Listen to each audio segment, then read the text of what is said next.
Assalamualaikum warahmatullahi wabarakatuh. Alhamdulillah rabbil alamin wa bihi nasta'in ala umuri dunya waddin. Wassallallahu ala sayyidina Muhammadin wa ala alihi washabihi ajmain wa la haula wa la quwwata illa billahil aliyyil azim. Kenapa kita harus memiliki ilmu agama atau mempelajari ilmu agama? Ternyata ini pernah disampaikan oleh Rasulullah sallallahu alaihi wasallam dalam sebuah hadis yang diriwayatkan oleh Imam Bukhari. Kata Rasulullah sallallahu alaihi wasallam, "May yuridillahu bihi khairan yufaqihu fiddin." Barang siapa yang yuridillahu bihi khairan, yang Allah kehendaki kepada orang tersebut apa? Khairan, kebaikan. Yufaqihu fiddin, Allah fahamkan kepadanya ilmu agama.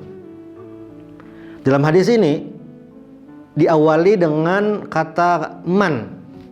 Siapapun ini, orangnya dari manapun, kapanpun itu, siapapun yang Allah menginginkan kepada orang tersebut untuk menjadi baik, khairan. Dan khairan di sini pakai isim nakirah. Isim nakirah itu adalah isim yang bermakna umum, luas. Apapun itu kebaikannya, maka akan Allah pahamkan ilmu agama. Nah, orang yang mendapatkan kebaikan versi hadis ini adalah orang yang paham ilmu agama. Kenapa? Karena dengan ilmu agama itu kehidupan seseorang itu akan terarah. Kehidupan seseorang itu akan lurus tuh, sesuai dengan instruksi Allah Subhanahu wa taala ketika memerintahkan atau menciptakan manusia. Wa ma khalaqtul jinna wal insa illa liya'budun. Tidaklah kata Allah kuciptakan jin dan manusia kecuali untuk beribadah kepadaku. Nah, beribadah pada Allah Subhanahu wa taala ini tentu perlu satu hal, apa itu? Yaitu ilmu. Nah, maka ketika seseorang itu paham ilmu agama, berarti Allah menginginkan kebaikan kepadanya. Nah, berarti sebaliknya, ketika orang belum paham ilmu agama atau tidak belajar sama sekali ilmu agama, apakah langsung bisa diponis berarti orang ini tidak baik? Bukan seperti itu. Tetapi apa? Ketika belum memiliki ilmu agama, ya sangat mudah, tinggal belajar, itu saja. Dan di masa kita sekarang ini, saran untuk belajar, untuk memulai belajar itu sangat banyak tuh. Tentu ada kriteria tertentu yang harus dipahami. Cuma yang jelas, niat kita untuk menjadi baik itu caranya bagaimana? Yaitu dengan belajar. Apa hasilnya? Sederhananya, ketika seseorang itu paham agama, tahu, oh berarti kewajiban dia sehari semalam ini ada 5 kali sholat. Apa yang tidak dia tahu itu? Ada sholat subuh, zuhur, asar, maghrib, isya. Oh tahu, ini ternyata wajib dikerjakan. Dan sholat ini juga ada tata caranya. Bagaimana misalnya seseorang itu ketika sebelum sholat harus bersuci terlebih dahulu, dan sebelum itu juga macam-macam bentuk bersucinya.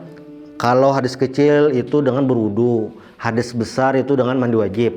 Kalau tidak ada air sama sekali, tidak ada air atau dia berhalangan mempergunakan air, berarti bersucinya bisa menggunakan debu tuh, atau pasir, yaitu tayamum namanya. Ini tayamum ini pengganti daripada wudu ataupun mandi wajib. Oh tahu nih tata caranya, oh seperti ini. Itu dengan apa ya? Tentu dengan ilmu. Apalagi misalnya sholat. Puasa itu ketika seseorang itu berilmu, oh tahu dia. Berarti dari terbit fajar sampai tenggelamnya matahari, oh ini harus menahan diri daripada yang membatalkan puasa. Oh ternyata bukan hanya yang membatalkan makan minum, bukan hanya itu, ternyata supaya puasa ini memiliki nilai.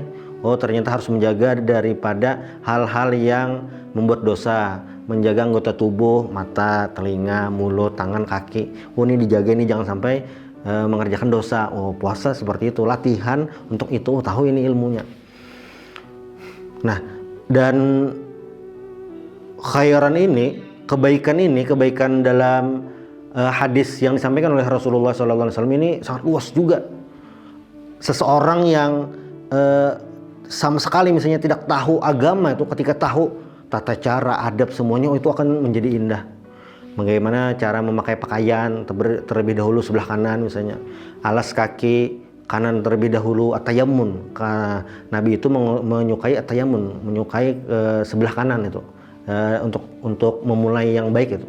Nah, orang yang memiliki ilmu ini juga mendapatkan penghargaan dari Allah Subhanahu wa taala sebagaimana dijelaskan di surah Al-Mujadilah ayat 11. Qala Allah Subhanahu wa taala, yarfa'illahu alladhina amanu minkum walladzina utul ilma darajat.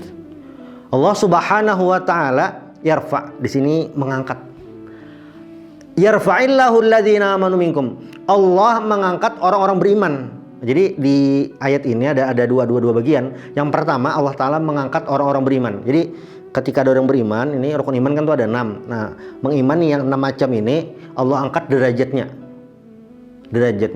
Nah, tetapi lanjutan ayatnya apa? Walladzina utul ilma darajat. Nah, orang yang beriman kepada Allah itu Allah angkat derajatnya. Namun orang yang beriman dan memiliki ilmu, Allah angkat lagi beberapa derajat dibandingkan orang yang hanya beriman saja. Ini menunjukkan tentang betapa mulianya orang yang memiliki ilmu. Manusia ketika dia tidak memiliki ilmu sama sekali, maka kehidupannya akan sulit, akan salah langkah, semena-mena itu, kacau balau.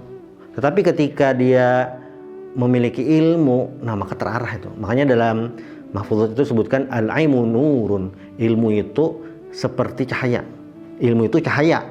Nah, maksudnya ilmu itu adalah seperti cahaya, menerangi daripada kegelapan. Makanya Rasulullah SAW itu diumpamakan tuh mencerahkan orang-orang tuh minadz-dzulumati ilan nur, daripada kegelapan menuju cahaya. Nah, makanya orang-orang yang menuntut ilmu ini ketika mendapatkan posisi yang luar biasa, itu penghargaan yang tidak bisa kita bayangkan kepada para penuntut ilmu ini. Nah, apakah orang yang berilmu ini hanya segelintir saja? Maksudnya hanya orang-orang yang memiliki kepintaran, hanya orang memiliki IQ bagus yang bisa mendapatkan ilmu ini? Ya memang orang-orang alim, orang-orang berilmu itu hanya orang tertentu saja bisa mencapai posisi itu. Tetapi jangan salah. Kenapa? Karena al-ilmu itu al-ilmu ta'allum, ilmu itu dengan belajar. Artinya siapapun orangnya, maka dia mendapatkan kesempatan untuk bisa mendapatkan ilmu. Caranya sangat mudah tadi, dengan belajar. Jadi tidak ada yang istilahnya yang ayahnya sangat berpengetahuan, banyak ilmunya, langsung menurun kepada anaknya, tidak bisa. Tetapi apa? Harus tetap ada proses. Apa itu? Tetap ada namanya belajar. Tak bisa diberikan seperti itu saja. Tidak seperti barang, misalnya baju langsung diberikan, langsung bisa dipakai, tidak seperti itu. Atau uang langsung bisa diberikan, tidak. Tetapi ilmu itu perlu ta'allum, namanya belajar. Ada transfernya. Nah, transfernya itu caranya dengan belajar itu. Jadi untuk proses belajar ini, ta'allum ini, semuanya mendapatkan kesempatan sama itu.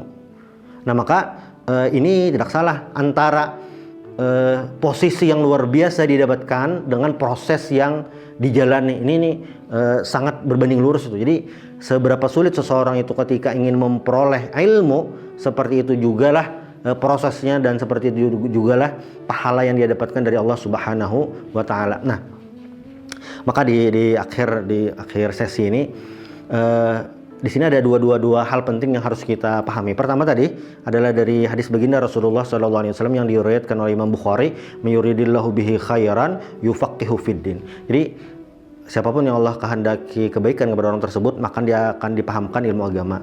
Lalu yang kedua juga ini di ayat Al-Mujadilah tadi ayat 11, yaitu orang yang memiliki ilmu posisinya itu akan selalu di atas, di tinggi itu. Nah, ini artinya orang memiliki ilmu itu adalah orang yang mulia. Nah, maka mudah-mudahan kita semua bisa selalu diberikan yang namanya ilmu. Kita bisa mendapatkan kesempatan untuk belajar seluas-luasnya, belajar setinggi-tingginya, dan belajar bisa dimanapun, kapanpun, dan kepada siapapun.